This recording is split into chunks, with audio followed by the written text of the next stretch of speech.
இன்றைய நற்செய்தி புனித லூக்கா எழுதிய நற்செய்தி அதிகாரம் 4 இறை வார்த்தைகள் 14 முதல் 22 வரை. அக்காலத்தில் இயேசு தூய ஆவியின் வல்லமை உடையவராய் கலிலேயாவுக்கு திரும்பிப் போனார். அவரை பற்றிய பேச்சு சுற்றுப்புறமெங்கும் பரவியது. அவர் அவர்களுடைய தொழுகை கூடங்களில் கற்பித்து வந்தார்.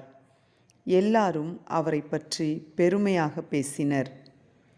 இயேசு தாம் வளர்ந்த ஊராகிய நாசரேத்துக்கு வந்தார்.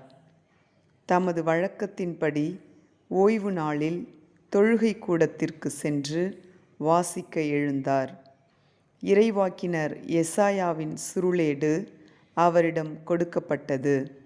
அவர் அதை பிரித்தபோது கண்ட பகுதியில் இவ்வாறு எழுதியிருந்தது: ஆண்டவருடைய ஆவி என்மேல் உள்ளது, ஏனெனில் அவர் எனக்கு அருள் பொழிவு செய்துள்ளார்.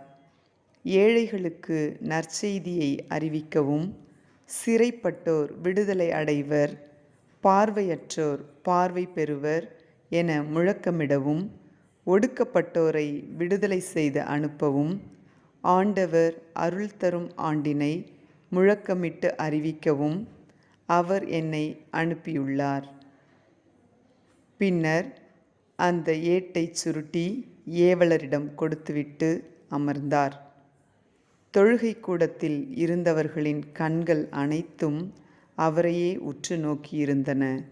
அப்பொழுது அவர் அவர்களை நோக்கி, நீங்கள் கேட்ட இந்த மறைநூல் வாக்கு இன்று நிறைவேறிற்று என்றார்.